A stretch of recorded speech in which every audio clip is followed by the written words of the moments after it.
प्यारे दोस्तों, सार एकेडमी के इस प्लेटफॉर्म पे आप सभी का स्वागत है। मेरा नाम संजय बिष्ट है और मैं फिज़िक्स पढ़ाता हूँ यहाँ पे।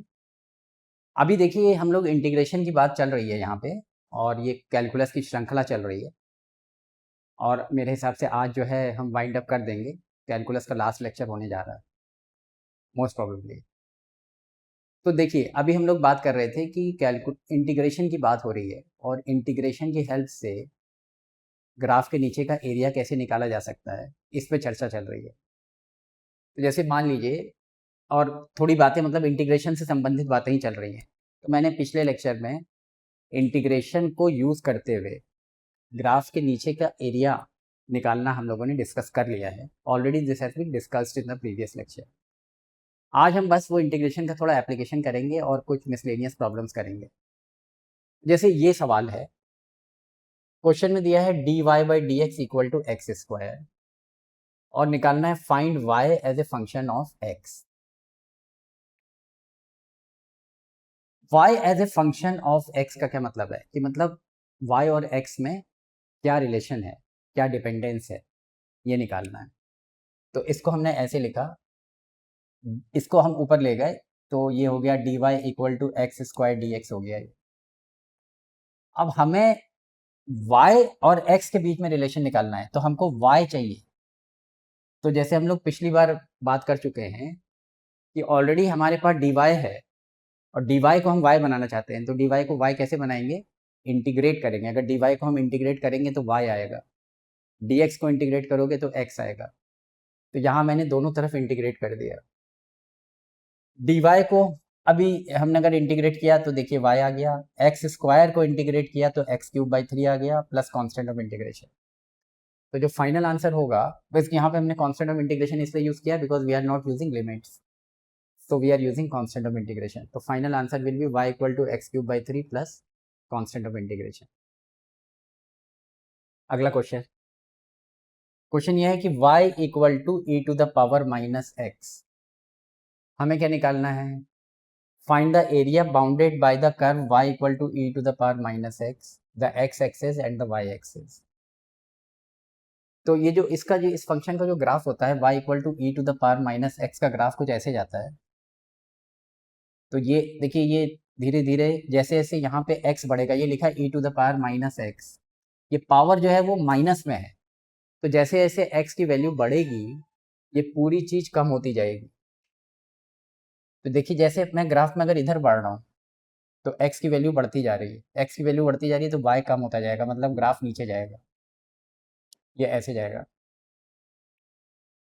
और जब ये है y equal to e to the power minus x, मतलब ऐसे देखिए y equal to e to the power minus x, तो अगर मैं चाहूँ तो इसको ऐसे लिख सकता हूँ 1 upon e to the power x. अब यहाँ से स्पष्ट हो रहा है कि जैसे जैसे x बढ़ेगा डिनोमिनेटर बढ़ता जाएगा तो पूरी चीज़ कम होती जाएगी, y कम होता जाएगा। और जब x इन्फिनिटी को टेंड करेगा तो ये चीज़ डिनोमिनेटर जो है बहुत बड़ा नंबर हो जाएगा, तो ये पूरी चीज़ जो है ज़ीरो हो जाएगी। So when x tends to infinity y tends to zero. तो देखिए ऐसे ही दिख रहा है यहाँ पे, जैसे जैसे हम उधर बढ़ रहे हैं x बढ़ता जा रहा है तो y कम होता जा रहा है, फंक्शन डाउन जा रहा है, डिक्रीजिंग फंक्शन है। और जब x इन्फिनिटी होगा तो y ज़ीरो होगा because e to the power minus infinity is zero. तो मतलब ये लाइन जो है, ये जो ग्राफ है वो x एक्सिस को कहीं इन्फिनिटी पे जाके टच करेगा, इसको बोलते हैं एसिम्प्टोट। तो क्वेश्चन के हिसाब से हमको क्या कह रहा है, find the area bounded by the curve y equal to minus e to the power minus x. ये है graph y equal to e to the power minus x का, द x एक्सिस, ये x एक्सिस है और ये y axis है। तो जो इनक्लोज्ड एरिया है वो ये एरिया निकालना है। तो एरिया निकालने के लिए हमने क्या किया, हमने लिखा a इक्वल टू, एरिया का फॉर्मूला लगाया a equal to integration y dx। y की वैल्यू है e to the power minus x, यहाँ पे रख दी, और x की लिमिट जा रही है यहाँ पे, अगर बिल्कुल इस एक्सट्रीम पे देखिए तो x ज़ीरो है और उस एक्सट्रीम पे देखिए तो x इनफाइनाइट है। तो x की लिमिट जा रही है ज़ीरो से इन्फिनिटी। अब ये हमारा, हमें ये इंटीग्रेट करना है।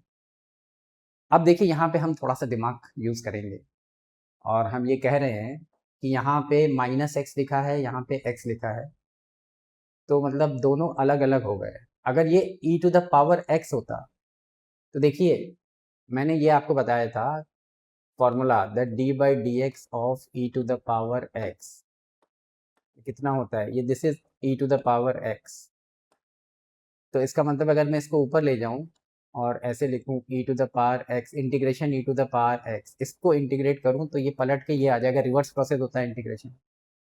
तो इसको अगर इंटीग्रेट करूं तो this will become e to the power x। So integration of e to the power x dx equal to e to the power x।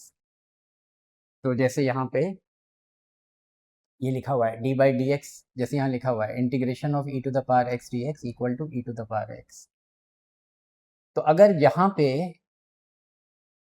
x होता, e to the power minus x ना होता, अगर यहाँ पे x होता तो e to the power x का integration e to the power x ही होता और प्रॉब्लम सॉल्व हो जाती। लेकिन अभी प्रॉब्लम क्या है कि यहाँ पे -x है और यहाँ पे x है, तो ये दोनों अलग अलग फैमिलीज के हैं। हम दोनों को एक फैमिली का बनाना चाहते हैं, तो हम क्या करेंगे, -x को t मान लेंगे, मतलब x इक्वल टू -t मान लेंगे। फिर इस ये आ गया, अब इसको दोनों तरफ हमने लिखा x इक्वल टू -t। अब हमने इसको दोनों तरफ x के रिस्पेक्ट में डिफ्रेंशिएट किया। देखिए ये हमने लिखा x इक्वल टू -t, मतलब यहाँ लिख देता हूँ x इक्वल टू -t लिखा, और फिर हमने इसको दोनों तरफ x के रिस्पेक्ट में डिफ्रेंशिएट किया, मतलब हमने दोनों तरफ d बाई डी एक्स ले लिया। मैं यहाँ पे करके दिखाता हूँ, x इक्वल टू -t। तो हमने यहाँ पे ये किया, दोनों तरफ x के रिस्पेक्ट में डिफ्रेंशिएट किया, मतलब हमने ये ऑपरेशन किया d by D x of x, दोनों तरफ d बाई डी एक्स ले लिया, equal to d by D x of -t। d by D x of x कितना होगा, 1, और राइट हैंड साइड में कितना हो जाएगा, minus of dt by D X. तो यहाँ से आ रहा है dt इक्वल टू, ये माइनस उधर भेज देते हैं, dt equal to minus D X आ रहा है।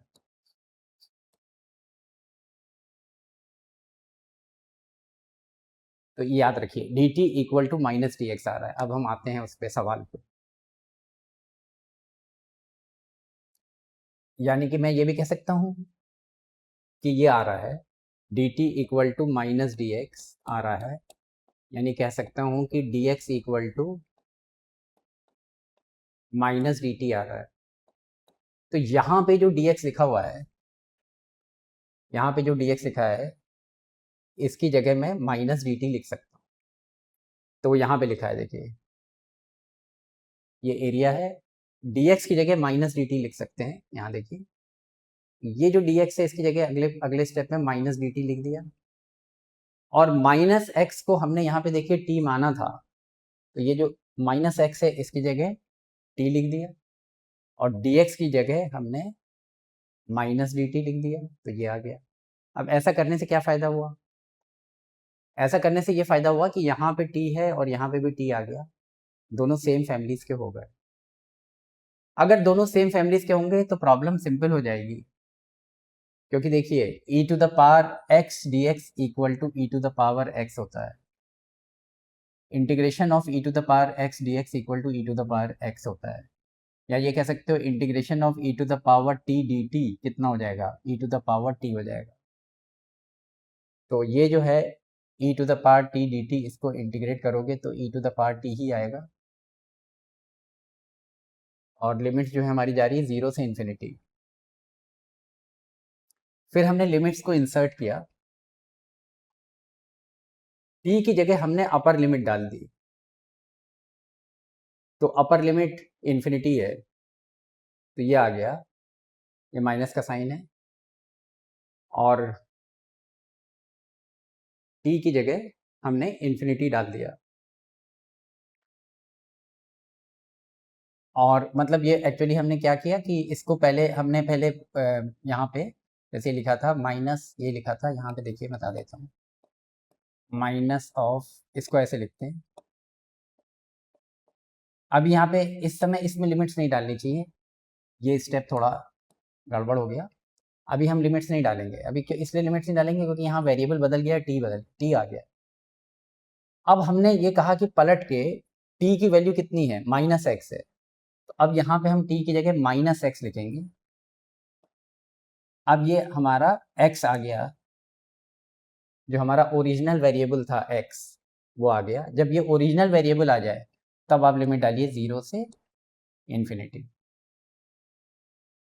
फिर उसके बाद हमने x की जगह अपर लिमिट डाली, तो ये हो जाएगा e⁻∞, और फिर x की जगह लोअर लिमिट डाली तो आ जाएगा e⁻0।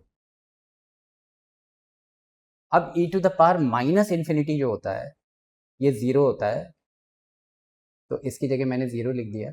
और e⁻0 जो होता है, मतलब अगर किसी नंबर पे हमने 0 की पावर लगाई है और वो नंबर खुद 0 नहीं है, कोई और नंबर है, और अगर हमने 0 की पावर लगा दी है तो वो 1 हो जाता है। तो e⁻0 इज इक्वल टू 1। तो यहाँ से ये 1 आ रहा है, तो मतलब ये जो एरिया होगा, this area is equal to, area under the curve is equal to 1। Now you can imagine the power of integration, because this curve is racing to infinity. So it's decreasing very gradually, but ultimately it is never meeting the x-axis. This is moving up to infinity. मतलब infinity तक के नीचे का area हमने निकाल लिया, आना आना पाई पाई निकाल लिया, उस एरिया को निकाल लिया जो हम, मतलब इन्फिनिटी तक ग्राफ जा रहा है, सोचिए उसके एरिया को आप कैसे निकाल सकते हो, माइंड बॉगलिंग है। लेकिन इंटीग्रेशन की हेल्प से हमने उसको निकाल लिया। तो ये टूल है, ये एरिया आ गया, मतलब ये कमाल हो गया। अब आगे आप देखिए, नेक्स्ट स्लाइड खुल गई।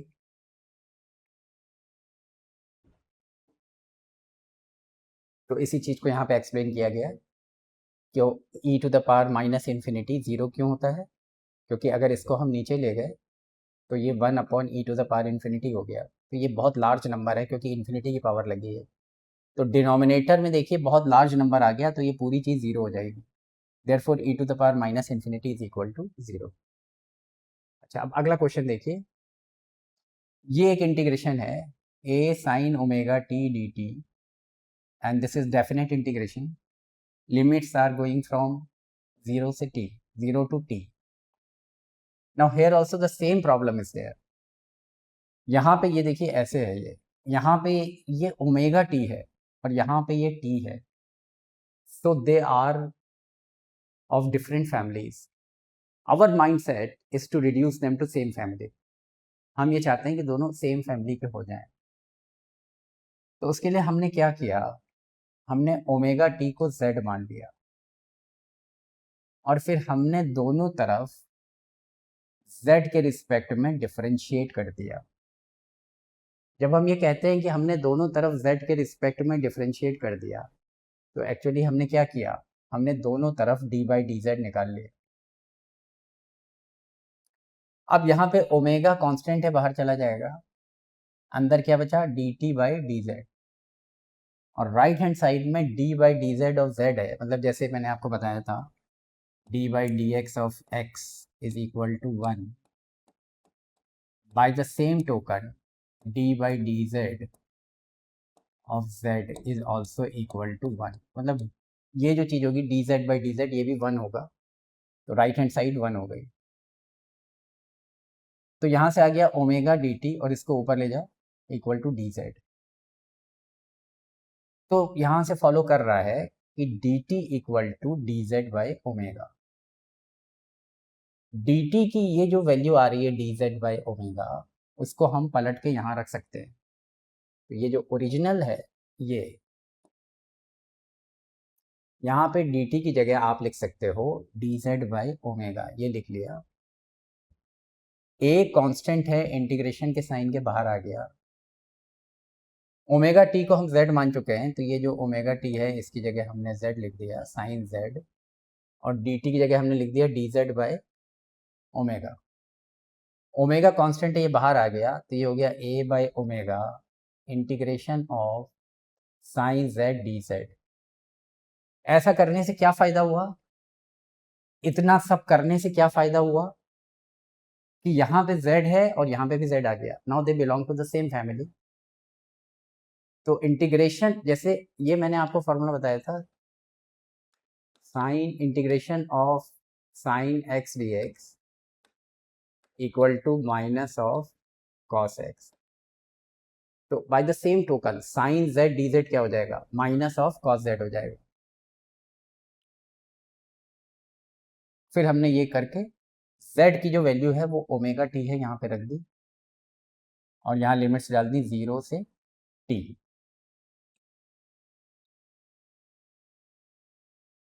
फिर हमने ये लिमिट्स यहाँ पे इंसर्ट कर दी,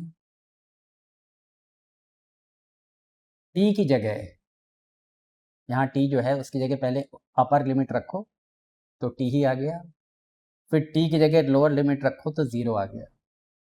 तो ये हो जाएगा minus a by omega cos omega T, और कॉस 0 कितना होता है, 1 होता है।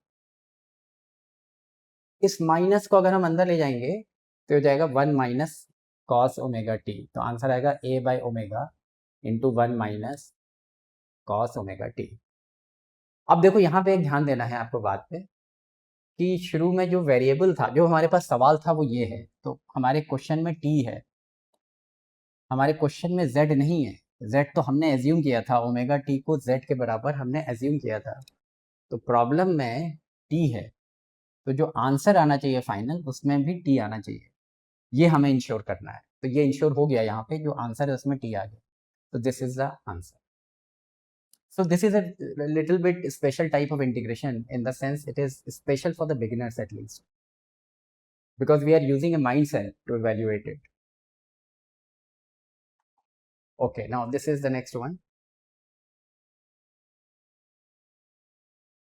क्वेश्चन में दिया है v dv by dx equal to minus omega square x, ये दिया है।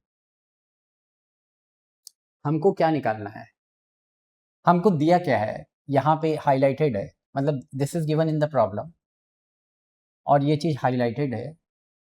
यहाँ क्या लिखा है, at x equal to 0 v equal to v nought, मतलब जब x इक्वल टू 0 है, मतलब ऐसे आप विजुलाइज करिए क्वेश्चन को, फिजिक्स में विजुलाइजेशन चलता है। मान लीजिए ये ओरिजिन है, तो x इक्वल टू 0 का ये पॉइंट है। जब कह रहा है क्वेश्चन में at x equal to 0 v equal to v nought, at x equal to 0 मतलब ओरिजिन पे v equal to v nought है, और क्या निकालना है, find the velocity v when displacement becomes x, मतलब जब इसका डिस्प्लेसमेंट x हो जाए, मतलब ये यहाँ से यहाँ मूव कर जाए, मान लीजिए डिस्प्लेसमेंट ये पूरा यहाँ से यहाँ तक x हो जाए, इस समय जब इसका डिस्प्लेसमेंट x हो जाए तो उस समय वेलोसिटी क्या होगी, ये प्रश्नवाचक चिन्ह लगा है। तो हमने इसको ऐसे लिखा, v dv dx को हमने ऊपर कर दिया, ये आ गया। अब हमको यहाँ पे क्या निकालना है, हमको वेलोसिटी निकालनी है। तो ऑब्वियसली अगर हम इसको इंटीग्रेट करेंगे, dv दिया है, ऑब्वियसली अगर हम इसको इंटीग्रेट करेंगे तो v आने का चांस है, तो हमने दोनों साइड इंटीग्रेट कर दिया। v dv को जब आप इंटीग्रेट करोगे तो ये आएगा v स्क्वायर बाई 2, और लिमिट्स जा रही हैं v नॉट से v। ओमेगा स्क्वायर कांस्टेंट है, बाहर आ गया, अंदर आ गया x dx, लिमिट्स जा रही हैं 0 से x। फिर हमने क्या किया, 2 को हमने बाहर कर लिया, कांस्टेंट है, और v की जगह अपर लिमिट रखी तो आ गया v स्क्वायर, फिर v की जगह लोअर लिमिट रखी तो आ गया माइनस v नॉट स्क्वायर, और राइट हैंड साइड में क्या आ जाएगा, माइनस ओमेगा स्क्वायर। x को इंटीग्रेट करेंगे तो एक पावर बढ़ जाती है ना, मैंने उस दिन बताया था आपको, x to the power n dx, इसको इंटीग्रेट करोगे, एक फॉर्मूला मैंने बताया था, it is equal to x to the power n plus 1 upon n plus 1, मतलब एक पावर बढ़ जाती है, n की n प्लस 1 हो जाती है, और यही n प्लस 1 नीचे आ जाता है। तो अभी यहाँ पे पावर जो है x की पावर 1 है, इंटीग्रेट करोगे तो ये एक बढ़ जाएगा, 1 का 2 हो जाएगा, और ये 2 ही नीचे आ जाएगा। तो integration of x dx will be x square by 2, limits जाएंगी 0 से x। 2 को हमने बाहर खींच लिया, कांस्टेंट है, फिर x की जगह अपर लिमिट डाली तो ये एक्स स्क्वायर हो गया, फिर x की जगह लोअर लिमिट डाली तो 0 हो गया। ये मिल रहा है हमको। यहाँ से आ रहा है v square by two minus v nought, इस टू को अंदर ले गए, equal to minus omega square x square by two. तो नीचे से ये जो टू है ये तो ओवरऑल कैंसिल हो गया, और फिर अगर इसको हम उधर उधर शिफ्ट करते हैं तो ये आ जाएगा वी स्क्वायर, इसको उधर शिफ्ट करें, equal to v nought square, और ये लिखा था minus omega square x square. यहाँ से वी आ जाएगा under root square root v nought square minus omega square x square. तो ये आ गया v equal to square root v nought square minus omega square x square. तो यहाँ से ये संपन्न हुआ, तो हमें v मिल गया as a function of x। Velocity मिल गई, हमें क्या जानना था, हमें वेलोसिटी जाननी थी कि वेलोसिटी क्या होगी। तो यहाँ से हमको देखिए वेलोसिटी का ये फंक्शन आ गया, मिल गया हमको, तो समस्या का समाधान हो गया।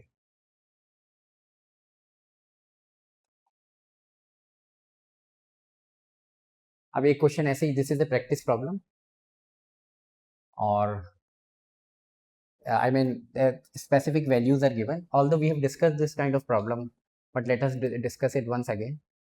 Graph is given y equal to x square, this is the function, this is given y equal to x square. So we can draw the graph of the function, it is a parabolic variation holding water. This is x equal to 0, this point, and this is x equal to 6, and we intend to find this area, ये area निकालना है हमको। तो हम क्या करेंगे, हम वही काम करेंगे जो एरिया का फॉर्मूला है। फंक्शन हमारे पास ये है y equal to x square, तो हम एरिया का फॉर्मूला लगाएंगे a equal to integration y d x. y की वैल्यू एक्स स्क्वायर है, यहाँ लिख दी।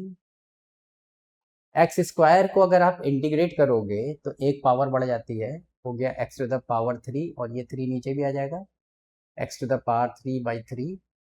लिमिट्स 0 to 6, एक्स की लिमिट्स 0 to 6। अब ये 3 तो 3 रहेगा, फिर एक्स की जगह अपर लिमिट डालोगे 6 क्यूब हो जाएगा, एक्स की जगह लोअर लिमिट डालोगे 0 हो जाएगा। 6 का क्यूब होगा 216 आ जाएगा, divided by 3, so this boils down to 72, 72 square units, ये 72 हो जाएगा, 72 हो जाएगा, मतलब this area is 72 square units. यहाँ पे देखिए लिखा है the shaded area is 72 square units. तो ये एग्जैक्टली एरिया आ गया, ये वाला हमको मिल गया। मतलब this is just a practice problem, all ये प्रॉब्लम हम लोग पहले भी कर चुके हैं, बस मैं याद दिला रहा था। अब हम लोग जो है नेक्स्ट क्वेश्चन देख रहे हैं। इसमें ये दिया है, एक कर्व दिया है, मतलब इक्वेशन दी है कर्व की y equal to x cube minus 1, और पूछ रहा है find the points on the curve y equal to x cube minus 1 at which slope has the value 12। मतलब हमें उन पॉइंट्स के बारे में बताना है जहाँ पे स्लोप 12 हो। स्लोप का मतलब होता है dy बाई डी एक्स, तो dy बाई डी एक्स कितना हो जाएगा, 3x स्क्वायर हो जाएगा, ये स्लोप होता है।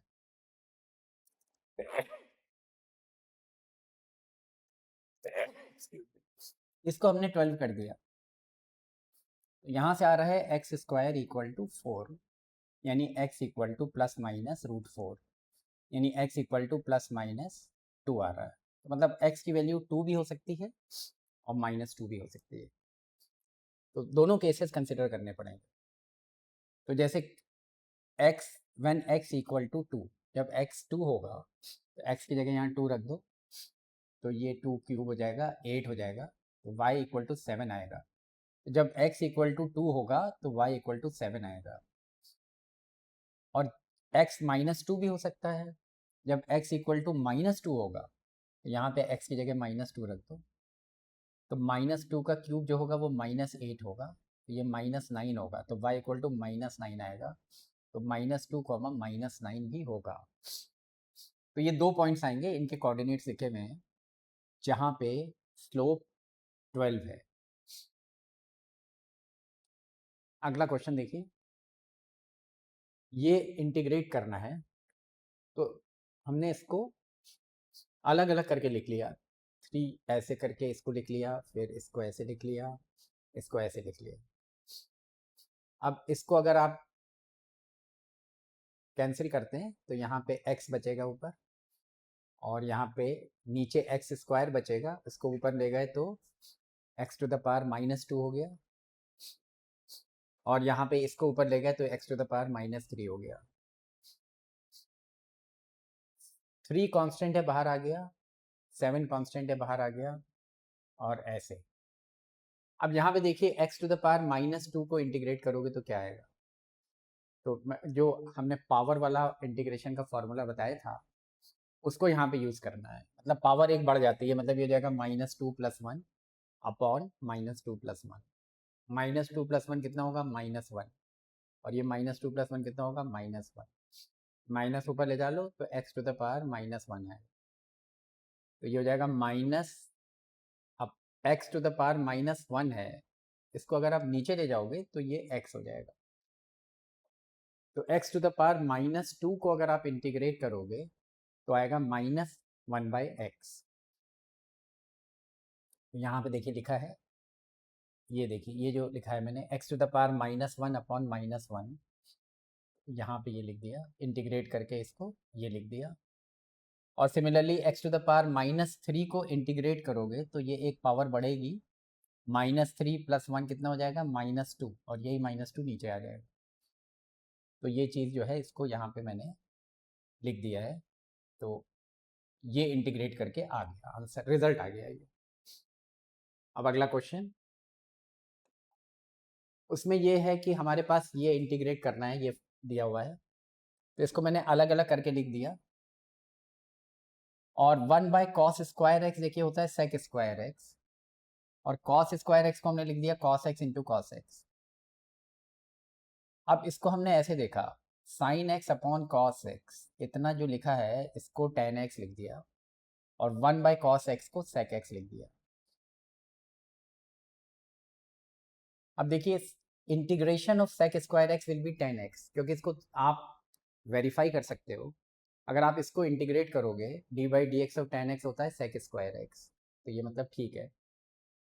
और integration of sec x tan x होगा sec x, क्योंकि यहाँ भी आप वेरीफाई कर सकते हो, d/dx ऑफ sec x होता है sec x tan x, तो ये रिवर्स फार्मूला लगा के कर लिया, और प्लस कांस्टेंट ऑफ इंटीग्रेशन। ये अगला क्वेश्चन है, cot² x को इंटीग्रेट करना है।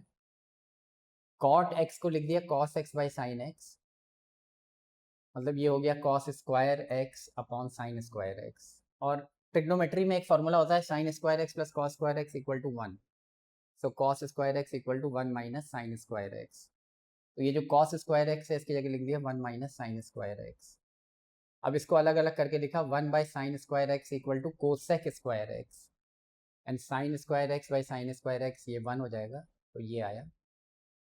अब इसको अगर आप इंटीग्रेट करोगे cosec² x को तो आएगा -cot x, क्योंकि d/dx ऑफ, इसको आप वेरीफाई कर सकते हो, d/dx ऑफ cot x होता है, उल्टा चलो, -cosec² x, और dx को इंटीग्रेट करोगे तो x आएगा, तो this will be the answer. अगला क्वेश्चन,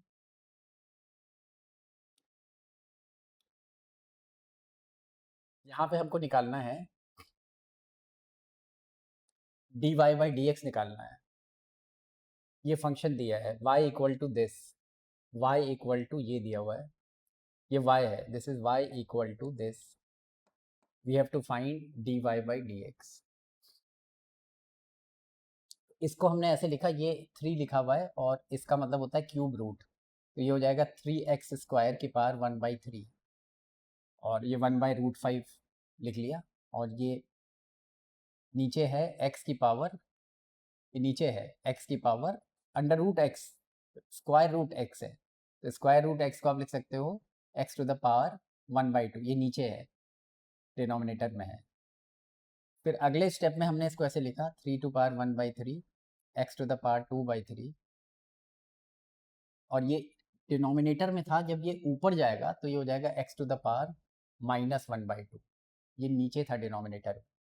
क्योंकि यहाँ पे भी देखिए रूट एक्स नीचे है डिनोमिनेटर में। अब हमें क्या निकालना है, हमको dy बाई डी एक्स निकालना है। तो हमने dy बाई डी एक्स यहाँ से निकाला, ये कांस्टेंट है ऐसे ही रहेगा, और इसमें वो वाला फॉर्मूला लगा दिया n x to the power n minus one, ये कांस्टेंट है ऐसे ही जाएगा, और इसमें वाला फार्मूला लगा दिया n x to the power n minus one, n की वैल्यू माइनस हाफ है, minus half x to the power minus half minus one हो गया। अगले स्टेप में इसको ऐसे लिख दिया, 2/3 minus one equal to minus 1/3, और ये हो जाएगा माइनस 3/2। ये माइनस माइनस प्लस हो गया, 2 को बाहर खींच दिया, और ये पावर हो जाएगी -3/2। फिर उसके बाद तो इसको हमने थोड़ा रैशनलाइज किया है। तो जैसे यहाँ पे ये लिखा हुआ है 3 टू द पावर 1/3 को वैसे रहने दिया, 2 जैसे था वैसे रहने दिया, एक्स टू द पावर ये हो जाएगा -1/3, और ये हो जाएगा एक्स टू द पावर -3/2। चलिए अगले स्टेप में इसको हमने ऐसे लिखा, एक्स टू द पावर -1/3 ऐसे उतार लिया, और ये 2 तो आएगा यहाँ पे, ये 2 को 2 रहने देते हैं, और इसको अगर मैं ऊपर ले जाऊँगा तो ये हो जाएगा 3 टू द पावर 1/3, तो ये था, और ये जब ऊपर जाएगा तो ये हो जाएगा 3 टू द पावर -1। तो ये जो पावर आएगी इस पे 3 पे, दैट विल बी 1/3 माइनस 1, तो ये हो जाएगा -2/3, ये हो जाएगा -2/3। तो ये लिखा है 3 टू द पावर -2/3, बाकी ऐसे रहने दिया, 2 तो ऐसे रहने दिया, इसको नीचे ले गए, ये माइनस की पावर 3 ये नीचे गई तो ये प्लस में हो गई, और ये ऐसे हो गया। अब आप चाहो तो इसको यहाँ छोड़ सकते हो, ये तो बस मैंने रैशनलाइज कर दिया है। तो ये एक्स टू द पावर 1/3 है, ये 3 का स्क्वायर 9 हो जाएगा, 9 टू द पावर 1/3 होगा, और यहाँ पे हमने इसको नीचे ले गए, मतलब ये 1/√5 तो ऐसे रहने दिया, और इसको हमने ऐसे दो टुकड़ों में लिख लिया, क्योंकि अगर मैं इन दोनों को, ये जब नीचे जाएगा तो ये एक्स टू द पावर 3/2 होगा, और यहाँ पे देखो ये एक्स है, और ये यहाँ पे रूट एक्स है, तो मतलब ये x to the power half है, इनको क्लब करोगे तो ये एक्स टू द पावर, ये हो जाएगा x to the power 1 plus 1/2, यानी एक्स टू द पावर 3/2 होगा ये। ऐसे भी सोचिए कि अगर ये नीचे जाएगा तो ये माइनस में था, जब ये नीचे जाएगा तो ये एक्स टू द पावर 3/2 होगा। तो उसको मैंने दो पार्ट्स में तोड़ के ऐसे लिख लिया, मतलब ये कोई ज़रूरी नहीं है कि इतना आपको कॉम्प्लिकेटेड कैलकुलेशन पे ध्यान देना है, आप इसको यहाँ पे भी छोड़ सकते हो, this is well fair enough. तो ये डिफ्रेंशिएट किया है। अब अगला अगर आप प्रॉब्लम देखो तो उसमें ये इंटीग्रेट करना है आपको, 1/x-2, और लिमिट्स जा रही हैं 3 to 12। तो यहाँ पे हमने ये किया कि x-2 को t माना, फिर दोनों तरफ हमने टाइम के रिस्पेक्ट में डिफ्रेंशिएट कर दिया। तो यहाँ से ये आ जाएगा dx/dt, ये कांस्टेंट है, इसका 0 हो जाएगा, और d/dt of t will be equal to 1। तो dx यहाँ से क्रॉस मल्टीप्लाई करते हैं तो dx इक्वल टू dt आ गया। तो ये जो dx लिखा है यहाँ से, इसको ऊपर से यहाँ से हमने उतारा है, ये जो dx लिखा है इसकी जगह dt लिख सकते हैं, और x-2 को हमने t माना था, ये t हो गया। अब देखिए dx बाई x, ये अगर आप करोगे, देखो d/dx ऑफ log x मतलब ln x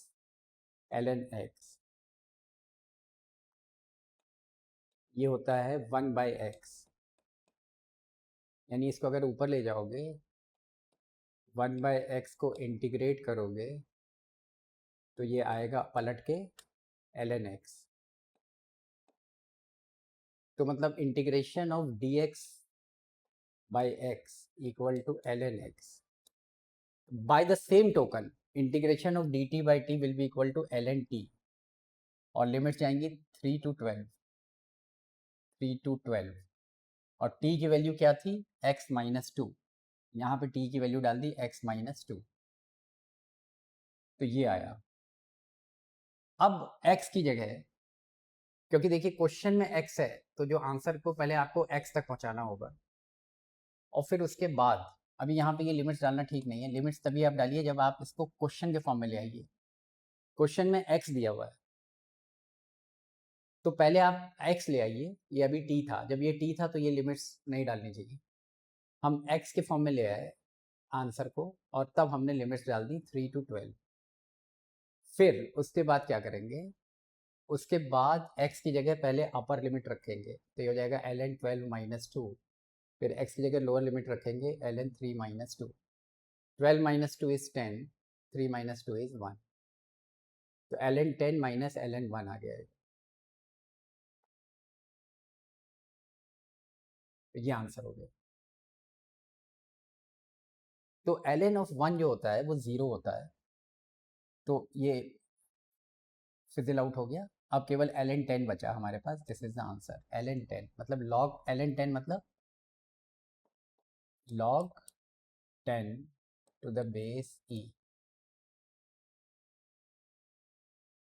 नेक्स्ट प्रॉब्लम देखिए, इंटीग्रेट करिए इसको, टेन स्क्वायर एक्स को, लिमिट्स जा रही हैं 0 से π/4। तो क्या करोगे, टेन स्क्वायर एक्स को लिख दिया sine square x by cos square x, फिर साइन स्क्वायर एक्स को लिख दिया 1 माइनस कॉस स्क्वायर एक्स। अब 1 बाय कॉस स्क्वायर एक्स हो गया सेक स्क्वायर एक्स, और ये हो गया 1। इसको मैंने अलग अलग करके ऐसे दो पार्ट्स में लिख लिया। सेक स्क्वायर एक्स को इंटीग्रेट करोगे तो आएगा tan x, because d by D x of tan x equal to sec square x, limits डाल दी। और डी एक्स को इंटीग्रेट करोगे तो आएगा एक्स। अब हमने लिमिट्स डाली यहाँ पे, एक्स की जगह अपर लिमिट रखो π/4 आ गया, और एक्स की जगह लोअर लिमिट रखो 0 आ गया, माइनस एक्स की जगह अपर लिमिट रखो π/4 आ गया, एक्स की जगह लोअर लिमिट रखो 0 आ गया। टेन π/4 1 होता है, और टेन 0 0 होता है, और ये ऐसे हो गया 1 माइनस π/4 आ गया। This is the final answer. So this is it. तो मुझे ऐसा लगता है कि मैंने अब कैलकुलस इतना पढ़ा दिया है कि जितना कि फिजिक्स में एप्लीकेशन करने के लिए पर्याप्त है। ऐसे तो ये कभी नहीं ख़त्म होगा। तो अभी इतना हम सोचते हैं कि हमने कैलकुलस का जो अपना कोर्स था वो सक्सेसफुली कंप्लीट कर लिया है, और हमें मतलब आज बहुत खुशी भी हो रही है, और आशा करते हैं कि आप लोग इसको अप्लाई कर सकते हो फिज़िक्स में, और आपका फिज़िक्स की प्रॉब्लम जनरली तो नहीं फंसेगी। इतना भी अगर आपको पता है कैलकुलस, तो यूजुअली आपकी फ़िज़िक्स की प्रॉब्लम हो जाएगी जिसमें कैलकुलस का एप्लीकेशन है। Thank you very much for this wonderful interaction. I hope you like the interaction, and if you like it, kindly subscribe to our channel, like our channel, follow our channel, share the channel. Thank you very much for this wonderful interaction. Have a nice day. Bye.